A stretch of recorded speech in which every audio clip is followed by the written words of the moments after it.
Cerita berlatar di dunia kultivasi. Chen Ping, tokoh utama kita, tampak duduk santai di depan rumah. Hari-harinya hanya ia habiskan dengan bermalas-malasan sambil minum teh. Padahal dulunya ia berasal dari dunia modern. Sejak tiba di dunia kultivasi, sistem hanya memberinya misi-misi sederhana, seperti mengurus ayam dan ikan. Karena itu, ia mulai merasa muak. Omong kosong apa ini? Berikan aku wifi dan AC, aku akan memakainya. Mau protes seperti apapun tetap saja sama, tidak ada yang berubah. Namun, tiba-tiba, sistem memberinya misi baru. Chen Ping mengira itu pasti tugas sepele lagi.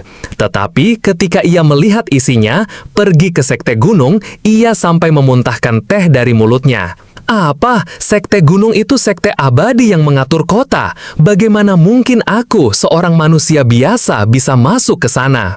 Chen Ping pun mulai berpikir, mungkinkah kali ini sistem akan membuatnya lebih kuat? Namun ancaman sistem terdengar jelas, seorang pria harus menjadi kuat. Batas waktunya hanya 3 bulan. Jika gagal, Chen Ping akan musnah. Akhirnya, mau tidak mau, ia harus berangkat. Ia meyakinkan dirinya sendiri bahwa ia mampu menghadapinya, sebab ia tidak ingin lenyap begitu saja. Dalam perjalanan, ia baru teringat bahwa ia sama sekali tidak tahu di mana letak sekte gunung. Saat ia menanyakannya, sistem hanya menyindir, laki-laki harus mandiri. Chen Ping mendengus kesal, aku tidak sedang membutuhkan kata-kata motivasi darimu. Seharian penuh ia berjalan hingga akhirnya duduk untuk beristirahat. Ia merasa tidak yakin bisa menemukan sekte gunung hanya dengan mencari secara membabi buta. Tiba-tiba, seorang wanita jatuh dari langit. Chen Ping berusaha menangkapnya, tetapi tidak berhasil. Ia menatapnya takjub. Wanita itu cantik, tetapi bagaimana mungkin ia bisa jatuh begitu saja dari langit? Chen Ping mendekat memasang wajah mencurigakan. Gadis itu menjauh tanpa ketakutan. Lalu tiba-tiba ia berlutut memohon bantuan dan menyebut Chen Ping sebagai senior. Chen Ping terdiam, bingung dengan apa yang terjadi. Saat itu juga sekelompok orang muncul dengan aura mengerikan. Chen Ping panik dan segera berbisik pada gadis itu agar cepat melarikan diri. Namun gadis itu tetap menatapnya dengan wajah memohon. Chen Ping berpikir, bagaimana mungkin ia bisa melawan orang-orang itu seorang diri? Anehnya, kelompok tersebut tiba-tiba berlutut. Salah satu dari mereka bahkan meminta maaf atas kekacauan yang terjadi. Chen Ping semakin heran, apakah para kultivator memang suka berlutut seperti ini? Sementara itu, di rumahnya, ayam peliharaan Chen Ping ternyata bisa berbicara. Ia bukanlah ayam biasa, melainkan seekor phoenix. Ikan emas di kolamnya juga ternyata seekor naga. Bahkan semua benda di rumah Chen Ping, termasuk pisau dapur, ternyata adalah benda ilahi. Kembali ke hadapan Chen Ping, kelompok orang itu masih berlutut dengan wajah ketakutan. Mereka merasakan aura dari Chen Ping begitu menekan, seolah-olah dapat memusnahkan mereka kapan saja. Padahal Chen Ping sendiri tidak menyadarinya. Begitu ia membuka suara, pemimpin kelompok itu semakin ketakutan hingga ingusnya keluar. Chen Ping tetap terlihat santai, lalu memutuskan agar mereka segera pergi. Seketika, kelompok itu langsung melarikan diri terbirit-birit. Gadis itu lalu memperkenalkan diri sebagai Mu Rongshu. Ia mendekat ke Chen Ping berterima kasih karena telah menyelamatkannya. Chen Ping buru-buru berkata, aku tidak melakukan apa-apa dan aku bukan senior. Aku hanya manusia biasa. Mu Rong dalam hati bertanya-tanya, apakah sosok di depannya sedang merendah atau memiliki alasan tersendiri? Ia kemudian menambahkan, benar senior, hanyalah manusia biasa. Chen Ping menatapnya kesal. Tidak, jelas sekali ekspresimu menunjukkan bahwa kau tidak mempercayai hal itu. Setelah itu ia bertanya, apakah kau perawan suci dari Sekte Gunung? Murong menjawab, benar. Chen Ping berkata, kebetulan aku juga ingin pergi ke sektemu. Murong pun menunjukkan jalan. Agar bisa melihat pemandangan, Murong mengajaknya terbang, sementara Chen Ping hanya bisa berdiri canggung. Aku ini manusia biasa, aku tidak bisa terbang, katanya malu-malu. Murong justru semakin bersemangat, kalau begitu kita berjalan kaki saja. Setelah lama berjalan, keduanya beristirahat di tepi danau. Chen Ping sibuk memasak sementara Murong berlatih kultivasi. Dalam hati, Chen Ping merasa sedikit kesal. Ia pikir akan diajari terbang, tetapi kenyataannya ia tetap harus berjalan kaki. Tak lama, Murong memanggil dengan pose aneh. Ia meminta bantuan. Chen Ping bertanya, apakah kau sedang mengalami kesulitan dalam kultivasi airmu? Murong tersentak. Bagaimana Anda tahu? Chen Ping terdiam sejenak, berpikir sus tentang Murong. Bagaimana tidak? Wanita cantik basah kuyup pakai baju transparan.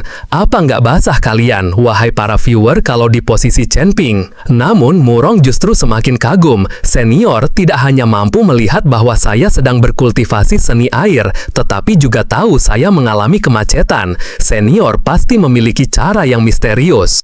Murong tiba-tiba menempel pada Chen Ping, memohon agar diberi petunjuk dan pencerahan. Chen Ping yang panik buru-buru menyodorkan segelas air untuk menenangkannya.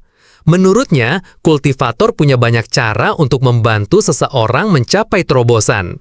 Saat Murong meminum air itu, tiba-tiba ia merasa tercerahkan, seolah ada kesejukan yang menenangkan mengalir di tubuhnya. Murong langsung berlutut bersujud, berterima kasih atas pencerahan itu. Tentu saja Chen Ping kaget dengan sikapnya, bingung bertanya-tanya apa yang sebenarnya sudah dia lakukan. Singkat cerita, sampailah mereka di Sekte Gunung. Chen Ping berjalan-jalan di sekitar halaman, sementara Murong masuk untuk meminta izin. Dalam hati, Chen Ping masih menganggap dirinya hanya manusia biasa. Ia berpikir kalau nanti bisa bergabung ke sekte itu semata karena dia punya orang dalam, yaitu Murong. Di dalam, Murong menjelaskan kepada ayahnya bahwa ia telah bertemu seorang senior kultivator immortal, dan immortal ini ingin bergabung ke sekte. Ayahnya, Yun Hai, hanya menganggap itu lelucon. Menurutnya, seseorang yang memiliki chi seperti immortal dan dikelilingi irama Dao tidak mungkin melakukan hal itu, apalagi belum pernah terdengar sebelumnya. Paman Murong, Ching Xuan, juga menganggap hal itu mustahil, tapi Murong bersikeras bahwa ia tidak berbohong. Yun Hai mulai menajamkan suara, memotong ucapannya. Cukup bicaranya, kau belum melihat dunia, kurasa kau sudah ditipu. Yun Hai pun bangkit, berniat mengurus pembohong itu. Namun, saat matanya melihat Chen Ping, ia langsung membelalak lebar. Langkahnya terhenti seketika. Aura chi yang meliputi tubuh Chen Ping begitu murni membuat Yun Hai tertegun. Chen Ping yang menyadari kedatangannya tersenyum ramah, hendak menyapa. Tapi Yun Hai justru tiba-tiba menunduk hormat di hadapan Chen Ping, menyebutnya sebagai leluhur immortal. Bahkan, ia meminta maaf karena tidak menyambut dengan baik. Chen Ping semakin bingung, ia menjelaskan bahwa dirinya hanyalah manusia biasa, kenapa harus diperlakukan begitu? Baginya, ada yang tidak beres dengan kelakuan ayah dan anak ini. Murong yang masih salah paham segera berbisik pada ayahnya. Menurutnya, Chen Ping sedang berlatih menahan diri dengan berpura-pura sebagai manusia biasa. Jadi jangan sembarangan menyebutnya immortal. Tapi Yun Hai tetap tak bisa menolak kenyataan karena aura chi murni yang menyelimuti Chen Ping tidak mungkin salah. Chen Ping lalu menyampaikan keinginannya untuk bergabung ke sekte, meski hanya sebagai tukang sekalipun. Yun Hai menolak keras. Sebaliknya, ia justru menyatakan mengundurkan diri sebagai master sekte, dan mulai sekarang Chen Ping adalah penggantinya. Chen Ping hanya bisa memasang ekspresi datar. Dalam hati ia mengeluh, orang-orang ini benar-benar gila. Chen Ping buru-buru menolak saat ditunjuk menjadi master sekte. Murong menatap ayahnya dengan tajam, merasa keputusan itu kurang bijak. Yun Hai pun meminta maaf jika keputusannya dianggap tidak sopan. Chen Ping sedikit lega, meski dalam hati ia tetap khawatir akan diusir dan misinya gagal. Namun Yun Hai melanjutkan ucapannya. Baginya, sangat tidak pantas jika memaksa Chen Ping menjadi master sekte. Karena itu, ia memutuskan Chen Ping langsung dijadikan leluhur sekte. Chen Ping hanya bisa menepuk jidatnya. Baginya, ini lebih parah dari sebelumnya. Ia mulai berpikir betapa sulitnya berbicara dengan para kultivator. Chen Ping memprotes. Ia menegaskan dirinya hanya manusia biasa. Jika untuk jadi murid saja mungkin tidak memenuhi syarat, bagaimana bisa tiba-tiba ditunjuk sebagai leluhur? Dalam hati, ia sadar harus mencari cara membujuk mereka. Sementara itu, Yunhai tampak bersemangat. Ia segera bersiap mempersiapkan kursi di aula untuk menghormati Chen Ping. Tapi Murong buru-buru membisikkan sesuatu pada ayahnya, mengingatkan bahwa paman King Xuan masih berada di dalam aula dan belum mengetahui situasi ini. Ia khawatir pamannya bersikap tidak sopan terhadap Chen Ping. Mendengar itu, Yunhai segera bergegas menemui King Xuan. Di dalam aula, King Xuan duduk sambil menatap sebuah benda bulat di tangannya.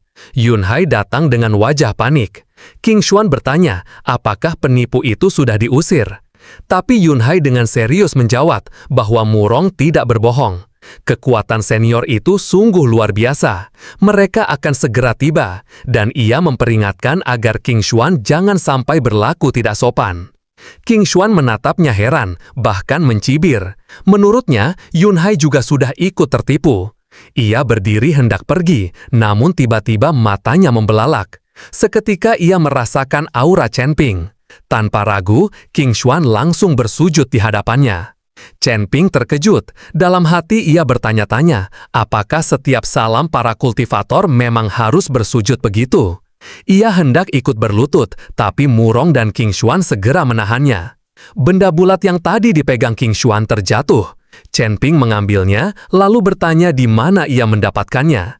King Xuan menjawab, benda itu berasal dari sekte bulan ilusi. Objek yang tak diketahui asal-usulnya, dan sampai sekarang belum ada yang bisa membukanya. Chen Ping menatapnya datar. Ia berkata, apanya yang tidak diketahui? Ini hanya kayu biasa, di dalamnya juga cuma ada makanan. Yunhai dan King Xuan menatapnya tajam, lalu bertanya, apakah Chen Ping benar-benar bisa melihat bagian dalam benda itu? Chen Ping menggeleng, menjawab bahwa ia tidak punya kemampuan seperti itu. Tapi dengan tenang ia menambahkan, aku yang membuat benda ini. Ia pun mengeluarkan pisau dari tasnya, hendak membelah benda bulat tersebut. Saat itu, aura tajam dari pisau menyebar ke segala arah. Yunhai dan Murong merasa seolah-olah leher mereka sudah ditebas. Dengan ngeri, mereka menyebutnya artefak legendaris. Sementara Chen Ping tetap santai, membelah benda itu seolah tak ada yang istimewa. King Xuan dalam hati bingung, merasa ini seperti tabrakan antar hukum, tapi dari sudut pandang Chen Ping, semua terlihat biasa saja. Chen Ping menoleh pada mereka yang tampak menjauh ketakutan, lalu memperlihatkan potongan benda itu. Ia berkata, ini hanya permen. Murong terpaku, baginya bagaimana mungkin sebuah permen bisa memancarkan aura sekuat itu. Namun saat ia memberanikan diri memakannya, tubuhnya langsung diguncang energi besar. Seketika, ia berhasil menembus 10 tingkat sekaligus. Tanpa pikir panjang, Murong maju mendekati Chen Ping. Dengan tekad bulat, ia menyatakan kesetiaannya, bahkan rela menyerahkan tubuhnya untuk Chen Ping. Chen Ping memerah wajahnya. Tak percaya seorang gadis cantik rela menyerahkan tubuhnya hanya karena permen. Menurutnya, pikiran gadis itu pasti sudah tidak beres. Ia memalingkan wajah lalu berkata bahwa Murong tidak perlu melakukan itu. Lagi pula, ayah Murong tidak akan pernah setuju.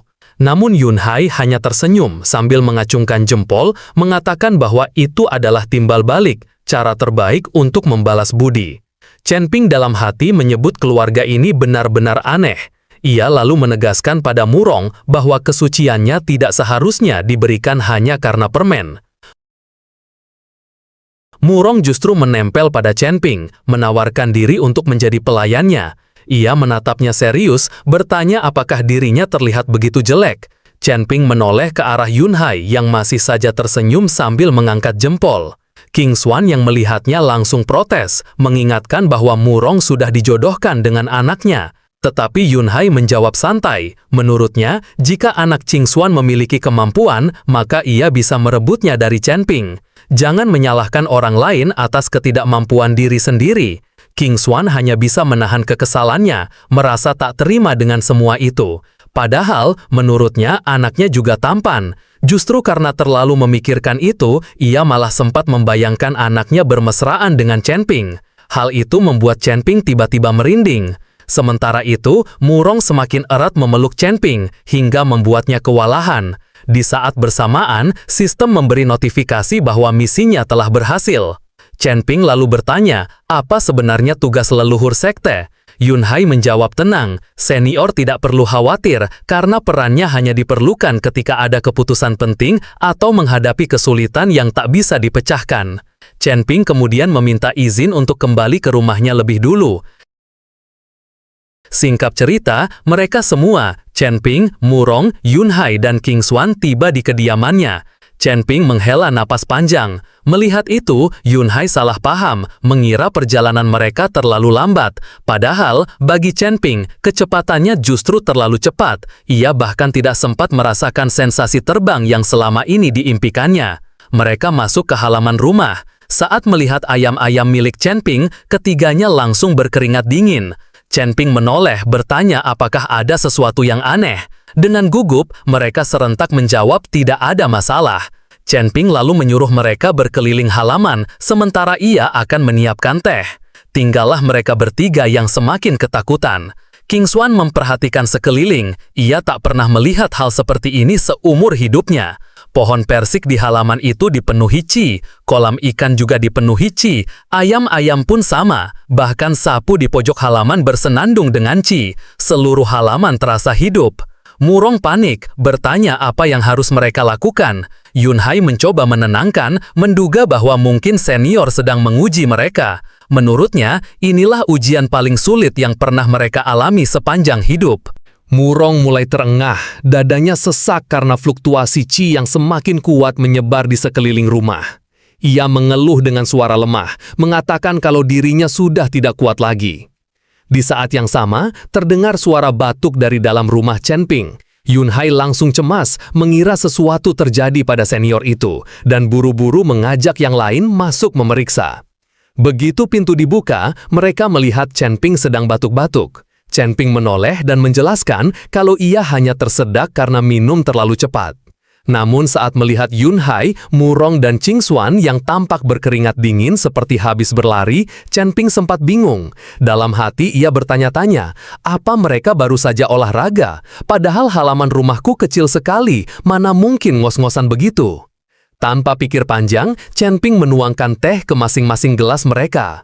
Aroma teh itu langsung membuat Yunhai terperangah. Baginya, aura yang terkandung dalam teh itu tidak berbeda dengan obat ajaib yang mujarab. Murong pun berpikir dalam hati, akar spiritual adalah dasar bagi setiap immortal cultivator. Semakin tinggi tingkat akar spiritual, semakin cepat dan murni penyerapan energi spiritual. Hanya dengan mencium aroma teh ini saja, semangat sudah terangkat. Begitu mereka meminum teh tersebut, qi di dalamnya membuat tubuh mereka terasa ringan sekaligus candu. Bahkan mereka meminta tambah lagi, dan lagi.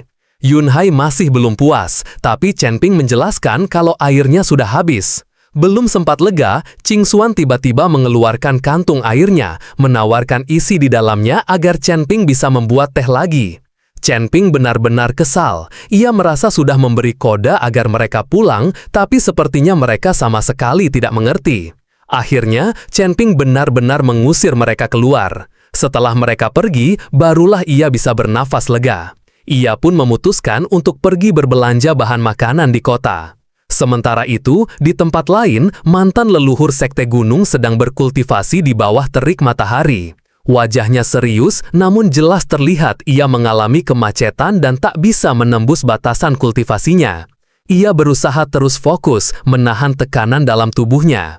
Namun, di tengah usahanya itu, tiba-tiba seseorang memanggil dari kejauhan.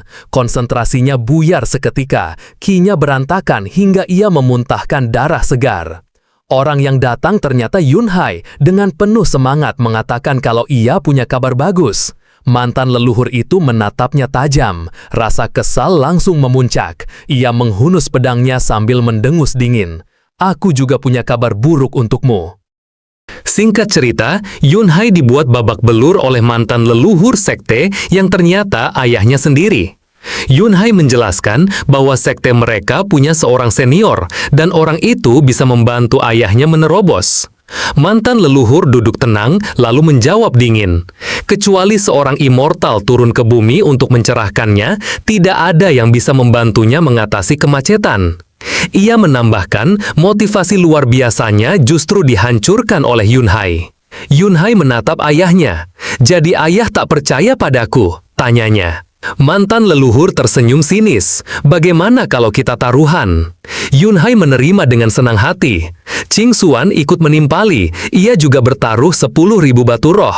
Bahkan Murong pun menambahkan taruhannya. Dalam hati, mantan leluhur terkejut.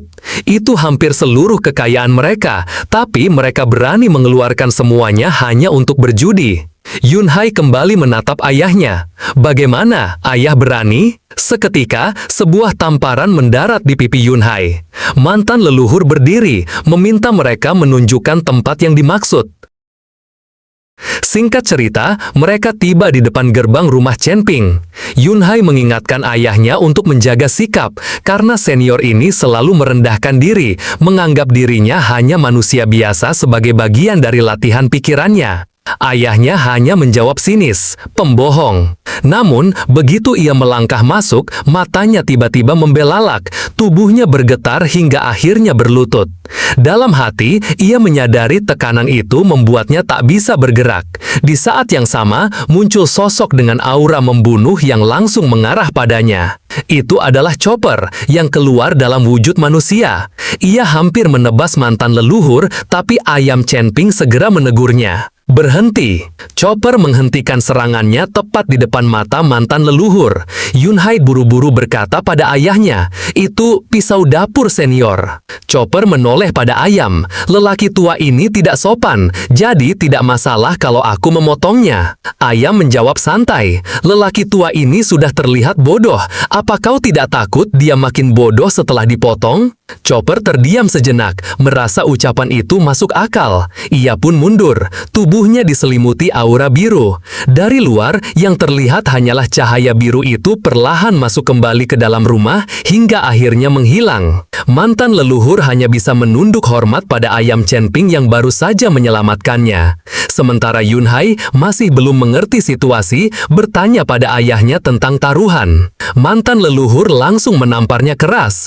"Ayah hampir mati, kau masih sempat memikirkan taruhan?" Murong segera menengahi. "Kakek, sepertinya senior tidak ada di sini, jadi tenang dulu, kau tetap bisa mendapat bantuan ketika senior kembali." Tak lama kemudian, Chen Ping kembali dari pasar dengan barang belanjaan di tangannya. Ia melihat mereka sudah berkumpul di depan rumah, lalu menghela nafas. Dalam hati, ia bertanya-tanya, kenapa mereka datang lagi? Awalnya, ia berniat kabur dan pergi dari tempat itu, tapi Murong lebih dulu melihatnya. "Kami sudah menunggu lama, akhirnya Anda kembali." Chen Ping tersenyum canggung sambil menahan gugup. "Kenapa kalian kembali? Ada urusan apa?" Murong menjelaskan bahwa kakeknya ingin bertemu dengan Chen Ping. Saat melihat kakek Murong berlutut di halamannya, Chen Ping panik bukan main. Ia segera berlari mendekat, dalam hati berpikir kalau ia tak boleh menyinggung kakek Murong, leluhur sekte yang sebenarnya. Ketika kakek Murong menoleh dan melihat Chen Ping tepat di belakangnya, matanya langsung membelalak. Chi murni yang keluar dari Chen Ping bukan hanya mengitari tubuhnya, tapi memenuhi seluruh tempat itu. Semakin kuat seseorang, semakin jelas ia bisa melihat luasnya Chi Chen Ping. Tanpa ragu, kakek Murong segera berlutut di hadapannya dan memanggilnya senior. Chen Ping makin bingung, buru-buru membantu kakek Murong berdiri sambil berkata kalau dirinya hanya manusia biasa. Sementara dalam hati, kakek Murong yakin orang di depannya ini adalah immortal sejati. Benar apa kata Yunhai, senior ini benar-benar menganggap dirinya hanya manusia biasa. Kakek Murong lalu berkata, "Anda bisa memanggilku junior atau tetua istana, tapi jangan panggil aku senior lagi." Chen Ping mengangguk. Kalau begitu, aku akan memanggilmu Old Man. Setelah itu, Chen Ping mengajak mereka masuk ke rumahnya, menyuruh mereka menganggap seperti di rumah sendiri. Tentu saja, Yun Hai, Murong, dan Ching Xuan tampak berbinar mendengarnya. Chen Ping menambahkan, kali ini ia tidak membuat teh. Bagaimana kalau makanan saja, katanya. Kakek Murong menunduk hormat, sesuai keinginan senior. Di dalam rumah, mereka duduk menunggu Chen Ping menyiapkan hidangan. Tapi Yun Hai, Murong, dan Ching Xuan terlihat berwajah murung. Kakek Murong heran, bertanya apa yang terjadi. Ia menambahkan kalau hutang taruhan nanti pasti akan dibayarkan. Yun Hai menjawab dingin, memangnya kami peduli dengan itu, kami hanya mau minum teh. Kakek Murong berkata, kalau hanya minum teh tinggal buat sendiri. Namun tiba-tiba ia merasakan aura kuat. Aura itu ternyata berasal dari sebuah kendi minuman. Yun Hai menegur, ayah kami saja tidak berani bergerak ketika masuk rumah dan kau berani menyentuhnya. Kakek Murong terdiam, kenapa kau tidak katakan dari awal? Sementara itu, di dapur Chen Ping sedang memasak. Asap dari aroma masakan membawa aura kuat yang langsung tercium Murong dan yang lainnya. Bahkan King Xuan yang hanya menghirup aroma itu seketika menembus ranah baru.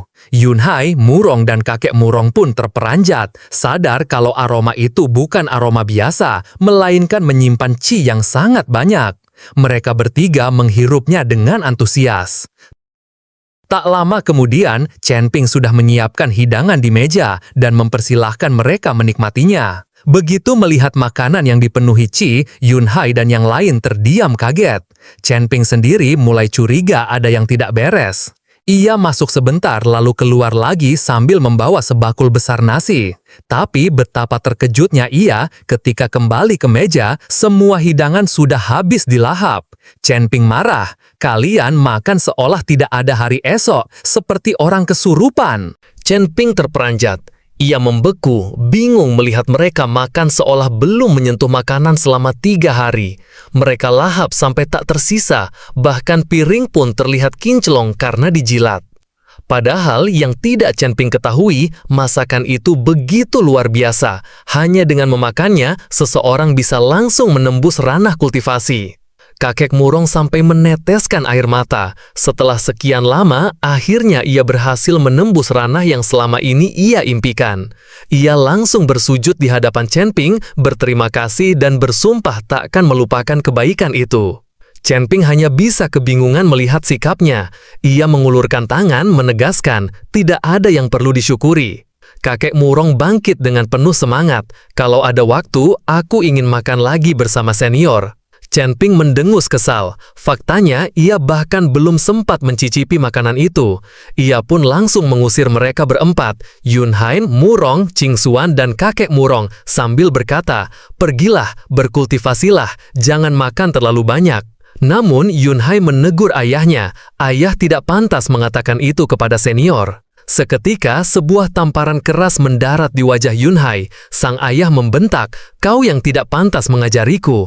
Tapi tak lama kemudian wajahnya berubah canggung, sadar bahwa tadi ia terlalu bersemangat hingga tanpa sengaja mengatakan hal itu. Sementara itu, Chen Ping sudah menutup pintu rumah dengan perasaan kesal. Ia menggerutu, aku bahkan belum makan sesuap nasi, dan mereka berencana datang setiap hari, benar-benar tidak tahu malu. Di luar, kakek Murong berkata pelan, mungkin leluhur sengaja menyuruh kita segera berkultivasi, agar kita tidak serakah sekaligus memperkuat fondasi. Ia lalu menoleh pada Ching Xuan, memberi isyarat agar kabar tentang leluhur baru segera disampaikan. Ching Xuan mengangguk, tapi tiba-tiba ia menerima sinyal mendesak dari ayahnya. Itu adalah metode komunikasi paling penting, hanya dipakai ketika sekte sedang dalam bahaya besar. Adegan berpindah ke sekte bulan ilusi, sekte tempat Ching Xuan berasal. Di sana, petir menyambar di atas langit. Sekte tengah diserang, bangunan terbakar hebat. Zhang Zaofeng, ayah Ching Xuan sekaligus kepala sekte, terlihat berlutut dengan pedang menopang tubuhnya. Meski lemah, sorot matanya sama sekali tidak menunjukkan tanda menyerah. Musuh menatap tajam, apa kau tidak takut mati? Zhang menjawab dengan tenang, "Aku tidak masalah jika mati. Tuhan akan memberkati sekte bulan ilusi. Anakku akan meneruskan sekte ini dan membalaskan dendam kami." Tiba-tiba suara Qingxuan terdengar, "Ayah, aku kembali." Zhang terbatuk darah. Ia menoleh, suaranya penuh amarah. "Kenapa kau kembali? Bukankah sudah kubilang jangan kembali?" Namun, Qingxuan menjawab dengan santai, "Sebagai kepala sekte, sudah seharusnya aku hadir dalam peristiwa besar seperti ini." Qingxuan menatap musuh itu dengan tatapan meremehkan, mengejek kalau ranah kedewaan baginya tidak lebih dari sayuran kubis yang mudah dipotong. Musuh itu hanya menyeringai, lalu berkata dengan nada mengejek, "Zhang benar-benar bodoh. Apa kau mendidik anakmu hingga menganggap ranah kedewaan bisa diperlakukan seperti kubis di pasar?" Belum sempat ia lanjut bicara, tiba-tiba aura panas menyergap dari belakangnya. Kakek Murong sudah berdiri tepat di sana tanpa suara sedikit pun. Musuh itu menoleh cepat, wajahnya penuh tanda tanya, "Siapa kau?" Kakek Murong tidak menjawab panjang, ia hanya mengangkat telapak tangannya, menekannya ke wajah musuh itu, lalu seketika api menyala membakar tubuhnya hidup-hidup. Jeritan kesakitan terdengar, namun tak berlangsung lama sebelum tubuh itu lenyap dalam kobaran api. Zhang menoleh ke arah putranya, "Siapa orang itu?" Qingxuan tersenyum tipis lalu menjawab tenang, "Itu kakek Murong." Zhang semakin kaget mendengarnya. Ia langsung bertanya pada kakek Murong, bagaimana mungkin kultivasi yang sebelumnya macet, kini bisa menembus begitu saja. Kakek Murong hanya tersenyum dan berkata, ceritanya panjang. Dalam hati ia teringat, dulu pernah kalah taruhan karena tak percaya pada senior, dan kali ini ia ingin bertaruh lagi dengan Zhang yang juga keras kepala.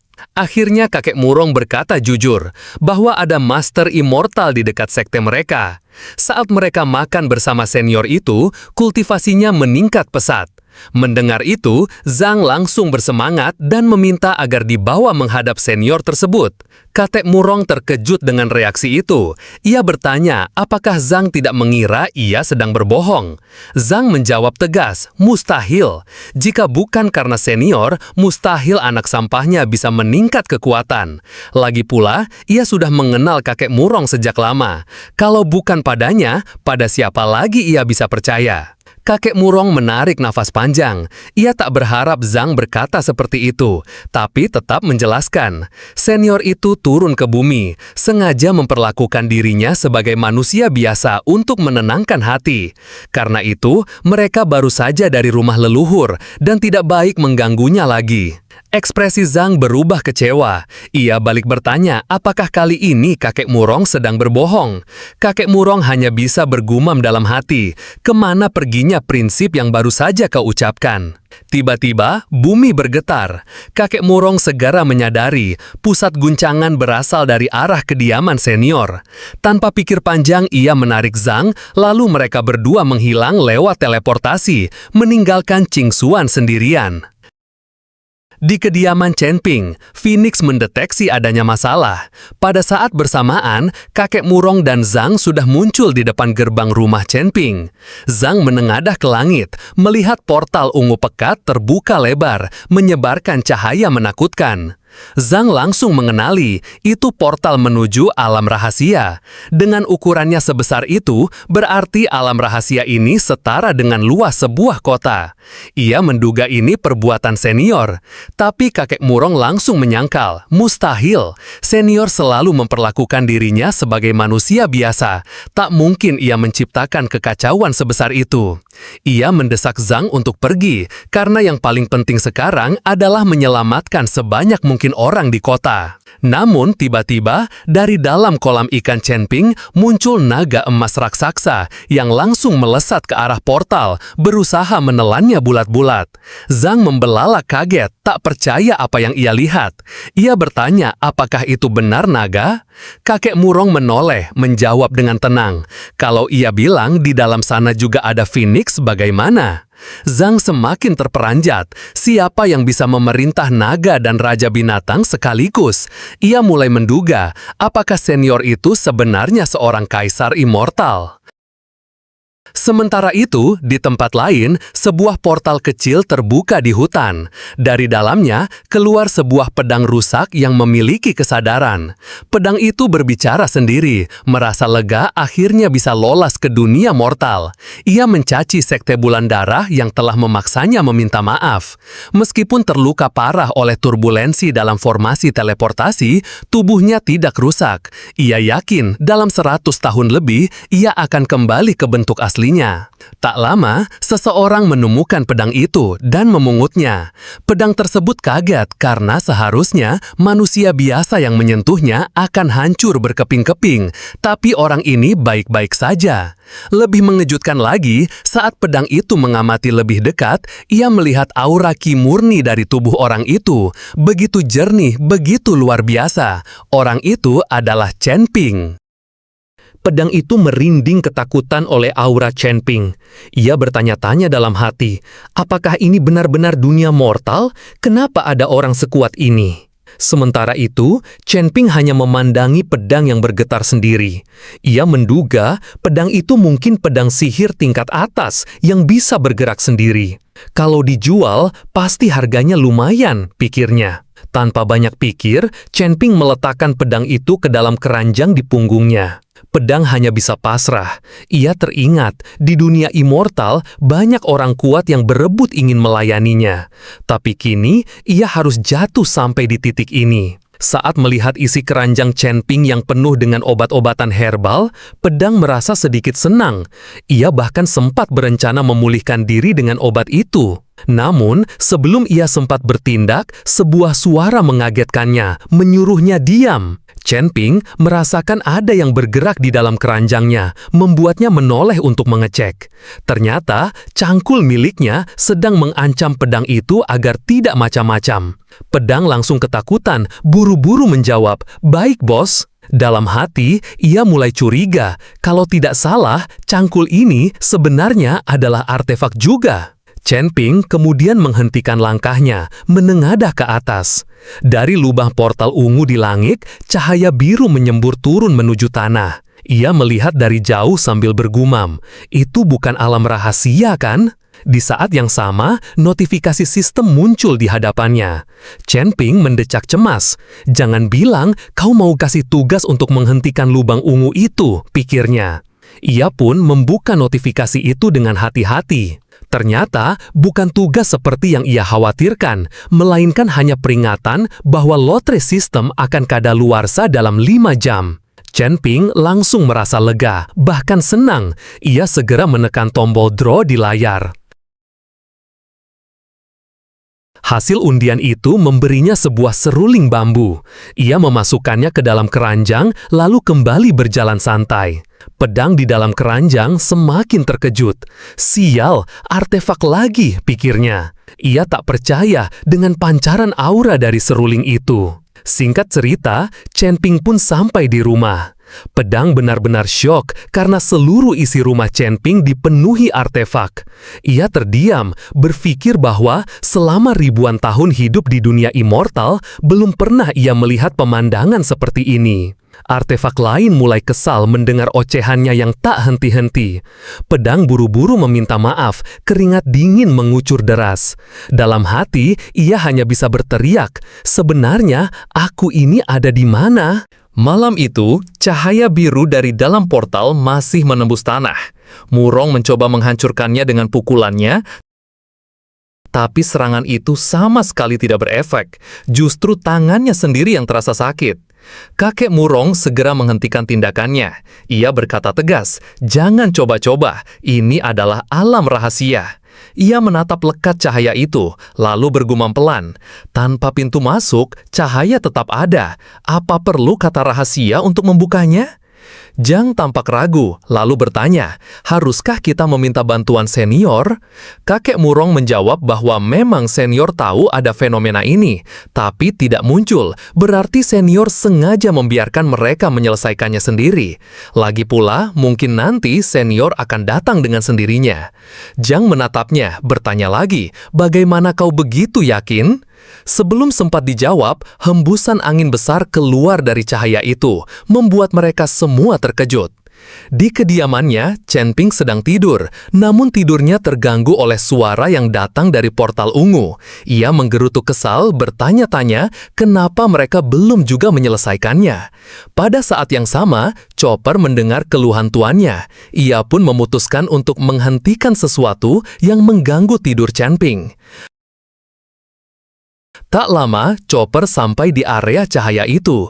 Ia bergumam, meskipun fenomena seperti ini tidak asing di dunia immortal, tapi kenapa bisa muncul di dunia mortal? Menurutnya ini menarik. Chopper menyiapkan tekniknya, menatap ke seberkas cahaya, berkata di depan, roh pedang semua itu tidak ada apa-apanya. Seketika tekniknya meninggalkan jejak tebasan merah di tengah cahaya.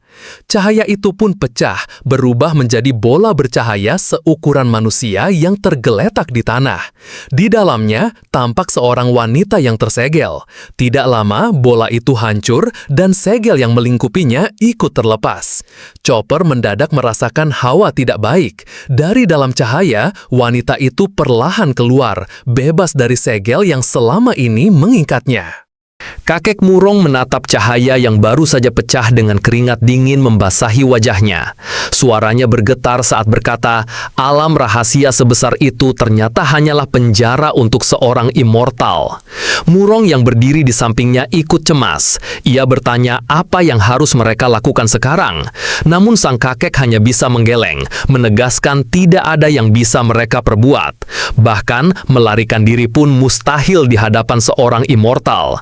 Satu-satunya harapan mereka hanyalah pisau dapur milik sang senior. Di sisi lain, Chopper menatap gadis yang baru saja keluar dari segel. Dengan santai, ia bertanya siapa sebenarnya gadis itu. Gadis itu tidak menjawab. Tatapannya tajam lalu melesat ingin menyerang Chopper. Tapi Chopper sama sekali tidak gentar. Dengan tekniknya, ia menghentikan gerakan gadis itu seolah tanpa usaha. Dengan nada meremehkan, ia berkata, sejak kapan seorang immortal dari alam asal pantas berteriak di hadapannya? Bahkan, ia menambahkan, semua kultivator dari alam kaisar immortal hanyalah sampah. Jarinya diletakkan di dahi gadis itu, lalu ia berkata pelan, mari kita lihat apa yang membuatmu gila. Kepingan-kepingan ingatan mulai bermunculan di depan mata Chopper. Setelah menyaksikan potongan masa lalu itu, ekspresinya berubah iba. Ia pun menoleh ke bawah, memanggil kakek murong, dan berpesan agar jangan memberitahu siapapun tentang kejadian malam ini. Sang kakek langsung menunduk hormat. Kemudian ia menoleh ke murong, menyuruhnya memberitahu semua murid yang menyaksikan agar merahasiakan kejadian tersebut. Murong mengangguk, namun sambil menatap bekas kehancuran di tanah, ia bergumam bahwa menyembunyikan ini sepertinya tidak akan mudah. Sementara itu, Chopper sudah kembali ke kediamannya. Phoenix langsung bertanya kenapa ia membawa gadis itu pulang. Chopper tidak menjawab, ia justru berjalan ke arah pohon persik. Dengan tenang, ia meminta pohon persik melihat gadis itu. Tak lama, dari dalam pohon persik muncul seorang wanita cantik. Begitu melihat gadis itu, ekspresinya berubah terkejut. Dengan suara bergetar, ia berkata, betapa kejamnya makhluk immortal itu. Begitu tega pada seorang anak perempuan yang baru berusia 6 tahun. Dari tangannya muncul bunga persik, lalu ia menanamkannya ke ingatan gadis itu. Namun dari sisi lain, pedang yang mengintip ikut terkejut. Ia mengenali wajah gadis itu. Rupanya dia adalah putri dari kaisar immortal bernama Suling. Suling perlahan siuman dari pingsannya.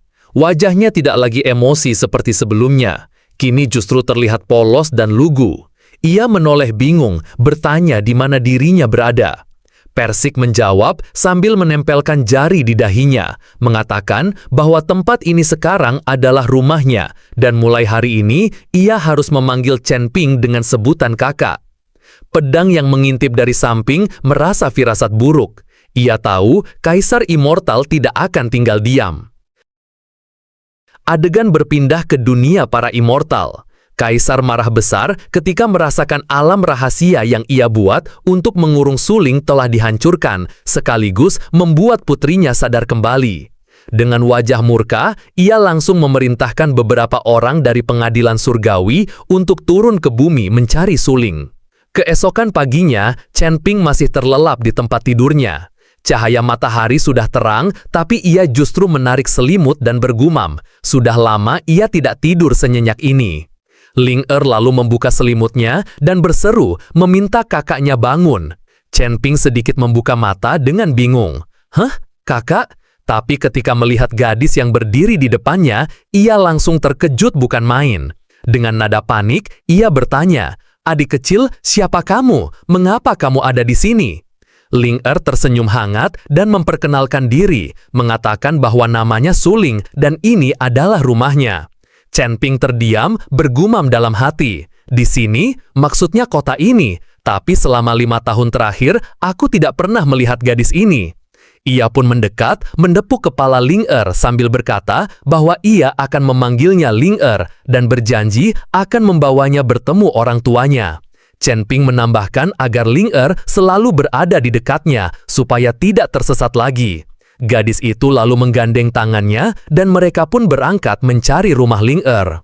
1 hour later. Namun, 1 jam berkeliling kota, tempat yang selalu ditunjukkan Ling Er justru rumah Chen Ping sendiri. Chen Ping akhirnya bertanya apakah Ling Er tidak ingat wajah kedua orang tuanya. Gadis itu menjawab tidak, tapi sempat menyebut bahwa kakak Persik pernah mengatakan sesuatu. Pohon persik yang mendengar panik, lalu melemparkan kerikil agar Ling Er tidak membocorkan lebih jauh. Chen Ping berpikir dalam hati, mungkin Suling benar-benar mengalami amnesia sehingga tidak ingat rupa orang tuanya. Ling Er kemudian jongkok dengan wajah sedih, bertanya apakah Chen Ping tidak menginginkannya. Chen Ping tersenyum lembut, mengelus rambutnya agar tidak bersedih. Dalam hati, ia memutuskan untuk mengurus gadis ini sampai ia berhasil menemukan orang tuanya. Tak lama kemudian, seseorang datang. Chen Ping membuka gerbang rumahnya, mendapati kakek Murong dan Zhang sudah berdiri di sana. Kakek Murong mengatakan bahwa temannya ingin bertemu dengan senior. Chen Ping mengeringit bingung, bertanya apakah mereka pernah bertemu sebelumnya. Ling Er ikut keluar bersama Chen Ping. Kakek Murong memandangnya, lalu bertanya, "Senior, siapa anak ini?" Chen Ping menjawab santai, "Dia adikku, Suling. Umurnya 12 tahun, orang biasa sepertiku." Ling Er memberi salam sopan pada kakek Murong dan kakek Zhang. Tapi jelas sekali aura yang terpancar darinya tidak menunjukkan dia manusia biasa. Dua tetua itu hanya bisa diam mematung. Kakek Murong dalam hati mulai berpikir, tidak aneh jika gadis ini adalah adik senior. Kalau saudara kandung ini saja sudah menakutkan, bagaimana dengan orang tua mereka? Chen Ping lalu mengajak mereka masuk untuk makan bersama. Kakek Zhang sempat menolak dengan alasan tidak pantas, tapi kakek Murong buru-buru menutup mulutnya dan menerima tawaran itu. Dengan semangat Ling Er berkata, "Biar aku saja yang masak." Mereka menunggu di ruang makan. Chen Ping hanya bisa mengeleng. Tak kusangka Ling Er bisa masak. Aku juga tak tahu rasanya bagaimana nanti. Ia lalu memperingatkan kedua tetua itu. Jangan sampai bersikap seperti waktu itu. Ingat, ada anak kecil di sini. Kakek Zhang mendekat dan berbisik ke kakek Murong. Sebenarnya apa yang kau makan sampai hilang kendali waktu itu? Kakek Murong hanya terdiam. Tak lama, Ling Er keluar membawa hidangan yang ia buat. Dari masakannya terpancar cahaya aura. Kakek Zhang langsung terkejut. Harta surgawi apa ini? 1 hour later. Dari ekspresi wajah, jelas terlihat kakek Murong dan kakek Zhang makan dengan lahap, hampir kalap. Chen Ping dalam hati berpikir, masakan Ling Er ternyata lebih enak dari masakanku. Ia lalu bertanya, "Ling Er, di mana kau belajar masak?" Ling Er hanya menggeleng bingung. Ia sendiri tak tahu sejak kapan bisa memasak seperti itu. Chen Ping tersenyum senang, karena itu artinya ia tak perlu lagi repot-repot masak. Di dapur, alat masak Chen Ping yang memiliki kesadaran mulai mengeluh. Kalau Chen Ping tidak masak lagi, bukankah mereka akan terabaikan? Bahkan mereka protes pada pisau dapur agar Persik ikut menyegel ingatan Ling Er soal kemampuan masak ini. Pisau dapur hanya terdiam, tak menanggapi. Sementara itu, kakek Zhang meneteskan air mata bahagia. Karena setelah makan masakan Ling Er, ia berhasil menembus ranah kultivasi baru. Kakek Murong dalam hati berdecak. Anak ini imut, keterampilannya luar biasa. Dibandingkan cucuku Murong, benar-benar membuat iri. Ia lalu berkata pada Chen Ping, "Senior, bagaimana kalau kau menukar Ling Er dengan cucuku Murong?" Chen Ping menatapnya dan menjawab dingin, "Omong kosong apa yang kau katakan setelah kenyang begitu?" Di tempat lain, Murong tiba-tiba bersin. Ia heran siapa yang sedang membicarakannya. Tak lama, sebuah kapal besar melayang muncul. Dari sana turun seorang putri kaisar bernama Lo Langqing. Suli yang melihatnya langsung berkomentar, "Tuan Putri benar-benar cantik." Putri itu tersenyum, "Kau pandai memuji." Matanya lalu terarah pada Murong. "Kau juga kelihatan cukup besar." Wajah Murong memerah, ia buru-buru menunduk, "Sudah cukup." Di saat yang sama, seseorang lain muncul, Lo Xiaoji. Ia menatap Murong lalu berkata, "Apa kau tidak melihatku, sepupu?" Murong malas menoleh. "Kenapa kau ada di sini? Kodok ingin makan angsa, kita bertemu lagi rupanya." Putri Xiaoqing segera melangkah menjauh dari Xiaoji, tapi pria itu membela diri. "Jangan salah paham, aku sebenarnya cukup baik." Ia lalu mendekat pada Murong dan berbisik, "Kau benar-benar tangguh sekarang setelah dewasa. Apa kau tidak ingat dulu aku sering menggertakmu?" Murong menjawab santai, "Waktu itu basis kultivasimu memang tinggi, aku tak bisa melawan. Tapi sekarang, coba saja kalau kau punya kemampuan." Ia mengeluarkan auranya, tekanan besar membuat Xiaoji terjatuh ke tanah, wajahnya panik.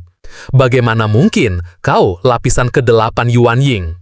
Murong tersenyum tipis, "Kau dibandingkan denganmu yang terjebak di lapisan ke-5 formasi inti, jelas beda jauh." Xiaoqing menatap Murong dengan rasa ingin tahu. "Kenapa kultivasimu bisa seperti itu? Apa ada hubungannya dengan pedang roh?" Murong justru terlihat bingung. "Pedang roh? Apa maksudmu?" Xiaoqing lalu menjelaskan. Malam sebelumnya, ia berdiri di balkon bersama ayahnya, menikmati pemandangan gunung dari kejauhan. Tiba-tiba, sebuah tebasan merah melintas, membelah gunung tanpa henti. Xiaoqing terkejut, menduga itu adalah pedang roh yang dipakai oleh seorang kultivator tingkat tinggi. Ia menambahkan, bukan hanya dirinya yang melihatnya, banyak kultivator lain juga datang karena hal itu. Mendengar itu, Murong tampak gugup. Itu sebenarnya bukan niat pedang roh. Xiaoqing makin bersemangat. "Jadi kau tahu sesuatu?" Karena tak ingin Luo Xiaojie ikut mendengar, Murong mengajak Xiaoqing terbang menjauh. Di udara, Murong mulai bercerita. Ia menjelaskan semuanya, dari kemunculan alam rahasia sampai chopper yang membawa gadis immortal bernama Ling Er. Bahkan, ia menyinggung tentang seorang senior yang bisa memberi kekuatan hanya dengan makan bersama. Murong sampai lupa bahwa semua itu seharusnya dirahasiakan. Di kediamannya, Chen Ping tengah duduk santai di kursi halaman sambil membawa seruling. Tak lama, Murong datang bersama Xiaoqing. Chen Ping menyuruh mereka masuk, lalu bertanya, "Ada perlu apa?" Xiaoqing berdiri di samping Murong. Wajahnya terlihat syok, matanya gelisah, seolah ada banyak tatapan yang mengawasinya. Murong mencoba menenangkannya. Lalu ia berkata pada Chen Ping, "Temanku ingin bertemu denganmu." Xiaoqing memberi salam sopan. Dalam hati, ia bergumam, "Seperti yang dikatakan Murong, dia benar-benar kultivator tingkat tinggi. Kupikir dia pria tua berambut abu-abu, ternyata pria muda dan tampan." Chen Ping tersenyum santai. Tak usah formal begitu. Namun, dalam hatinya, ia justru merasa aneh. Dipanggil senior, padahal aku ini tak punya kekuatan apa-apa. Dari balik pohon persik, Ling Er tiba-tiba keluar. "Kakak, siapa mereka?" Tanyanya polos. Murong kaget bukan main. "Siapa dia?" Chen Ping menjawab tenang, "Dia adikku, Ling Er." Ling Er memberi salam sopan. Xiaoqing dan Murong langsung terdiam. Aura kuat terpancar jelas, tapi di balik itu Ling Er tampak sangat imut. Seperti yang diharapkan dari adik perempuan senior, pikir mereka. Chen Ping lalu mengangkat seruling yang sedari tadi ia pegang. Perlahan, ia mulai memainkan sebuah alunan. Nada-nadanya mengalir lembut dan indah, memenuhi halaman rumah itu. Murong spontan menoleh, matanya langsung tertuju pada sumber suara, seolah terseret oleh melodi yang dimainkan Chen Ping. Murong menatap kosong, lalu berkata pelan, "Perasaan ini disebut firasat." Xiaoqing menimpali cepat, "Bukan cuma firasat, ini sudah puncaknya." Tak hanya mereka, pedang yang memiliki kesadaran juga merasakan hal yang sama. Retakan dan goresan di permukaannya perlahan pulih. Pedang itu bersemangat, dalam hati memutuskan tidak akan meninggalkan tempat ini. Namun semangatnya langsung padam ketika artefak lain di rumah Chen Ping mulai mengejek. Pedang itu hanya bisa terdiam membisu. Ling Er bertepuk tangan penuh semangat. "Kakak, alunannya bagus sekali." Chen Ping tersenyum lega mendengarnya. Xiao Qing dalam hati terkejut. "Aku baru saja naik ranah, hanya dengan mendengarkan." Murong pun merasakan hal yang sama, kekuatannya melonjak naik. Mereka berdua menunduk hormat dalam-dalam. "Terima kasih atas berkahnya, senior." Chen Ping mengerutkan kening, bingung. "Berkah? Aku bahkan tidak memberi apa-apa." Xiao Qing memerah pipinya, ragu-ragu lalu berkata pelan, "Aku tak bisa membalas kebaikan senior, jadi biarlah aku yang menyerahkan." Belum selesai ucapannya, Chen Ping buru-buru menolak. "Tidak, jangan katakan hal aneh begitu." Xiao Qing menunduk, wajahnya sedih. Dalam hati ia berbisik, "Aku sudah menduga, mana mungkin seorang master immortal membuka hatinya untuk orang rendahan sepertiku." Chen Ping justru bingung, dalam hati bertanya, "Apa mungkin ini semua karena aku terlalu tampan?" Murong dan Xiao Qing akhirnya keluar. Xiao Qing menunduk dalam-dalam. "Aku seorang putri, tapi pengakuan pertamaku ditolak dengan tegas." Murong menenangkan, "Bagaimanapun juga, senior adalah makhluk immortal. Wajar jika ia memandang rendah kita." Xiao Qing meliriknya, "Kita? Kau juga berkata begitu pada senior?" Wajah Murong langsung memerah, panik mendengar pertanyaan itu. Setelah itu, Xiao Qing mengeluarkan sebuah benda. "Tadi aku merekam alunan senior dengan kristal suara." Ia berkata sambil menahan senyum. Ternyata sejak awal ia diam-diam merekam. Murong kaget lalu bersemangat. "Kalau begitu, ayo kita cari tempat untuk mendengarnya."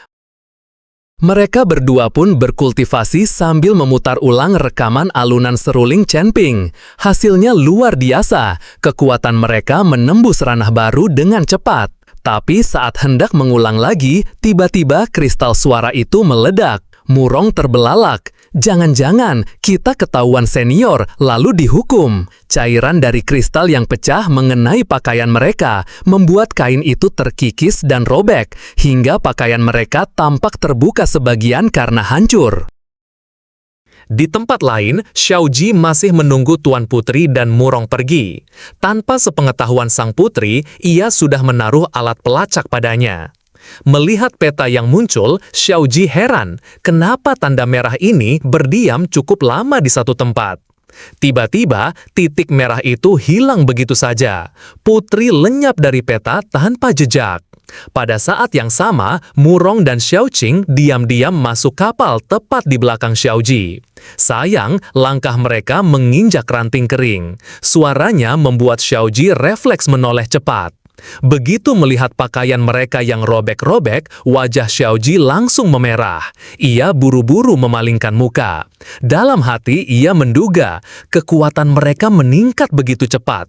Pasti ada hubungannya dengan tempat di mana mereka berdiam diri lama tadi. Akhirnya, Xiao Ji sampai di depan gerbang rumah Chen Ping. Begitu mengangkat kaki untuk melangkah, aura dari ayam dan sapu langsung membuat tubuhnya goyah. Tak sanggup menahan tekanan itu, ia jatuh berlutut. Dalam hati, ia berkata, monster macam apa mereka? Namun, wajahnya justru terlihat bersemangat, bahkan cabul. Ayam itu terheran-heran. Kenapa bocah ini malah bersemangat? Sapu menimpali, mungkin bocah ini punya fetis tertentu. Tak lama, Chen Ping pulang dari pasar bersama Ling Er. Ia terkejut melihat seseorang berlutut di halaman rumahnya. Dalam hati, ia bertanya-tanya, kenapa dia berlutut? Apa tadi kesandung? Chen Ping lalu memanggilnya, "Saudara, apa kau baik-baik saja?" Ia membantu Xiao Ji berdiri, namun begitu menatap Chen Ping dengan jelas, Xiao Ji langsung membelalak lalu kembali berlutut. Chen Ping kebingungan lalu berkata, "Saudara, kalau tidak salah kau pasti kerabat Murong. Keluargamu sering berkunjung ke sini, jadi aku sudah terbiasa, jangan dimasukkan ke dalam hati." Wajah Xiaoji langsung berbinar. Dalam hati ia meyakini, luar biasa, hanya dengan sekali tatap ia langsung tahu aku kerabat Murong. Padahal kenyataannya kesimpulan Chen Ping sangat sederhana, karena semua tamu dari keluarga Murong selalu datang dalam keadaan berlutut, jadi ia hanya menebak begitu saja. Saat pandangan Xiaoji beralih pada Ling Er, matanya membelalak ketakutan. Dalam hati ia berteriak, "Muncul satu lagi!" Xiaoji menatap Ling Er dengan wajah kaget. Ia bergumam kalau gadis itu masih berusia 12 tahun, tapi punya kekuatan yang mengerikan. Seketika ia bersujud di depannya sambil memanggil senior. Chen Ping langsung kesal. Ia menegur, "Jangan semua orang kau panggil senior." Ia pun membantu Xiaoji berdiri sambil tersenyum ramah, berkata kalau tubuhnya lemah, jangan terlalu memaksakan diri. Kultivasi harus seimbang dengan istirahat. Sosokmu tidak stabil, jangan terlalu lama. Tidak selalu ada koin emas di bawah kaki seseorang. Xiaoji terdiam bingung, tapi tetap mengucapkan terima kasih. Dalam hati ia bertanya-tanya, koin emas di bawah kaki? Apa maksudnya? Petunjukkah untuk masalahku? Ia lalu mencoba mengumpulkan qi di perutnya dan menyebarkannya ke kedua kaki. Dalam sekejap ia melompat tinggi ke udara. Chen Ping kaget dalam hati. Apa ini? Seni bela diri seorang kultivator. Kuat juga. Sementara Xiaoji bersemangat, walau diinstruksikan oleh senior, aku berhasil menciptakan 3 seni bela diri. Ini prestasi besar. Chen Ping kembali menegurnya, suruh pulang, perhatikan perpaduan antara kultivasi dan istirahat. Jangan sering berlutut, aliran qi bisa macet. Jangan terburu-buru, hati-hati pada masalah kecil. Xiaoji bingung, masalah apa? Tapi tak lama kakinya goyah, baru ia sadar maksud Chen Ping. Ia segera menstabilkan qi di tubuhnya. Sebelum pergi, ia kembali memberi hormat dan berterima kasih, lalu terbang pergi. Chen Ping masih bingung. Dalam hati ia berkata, aku cuma nyuruh jangan kebanyakan berlutut, kenapa dianggap nasihat penting? Chen Ping dan Ling Er terlihat mengunjungi kota. Ia mendengar orang-orang membicarakan banyak orang besar yang datang.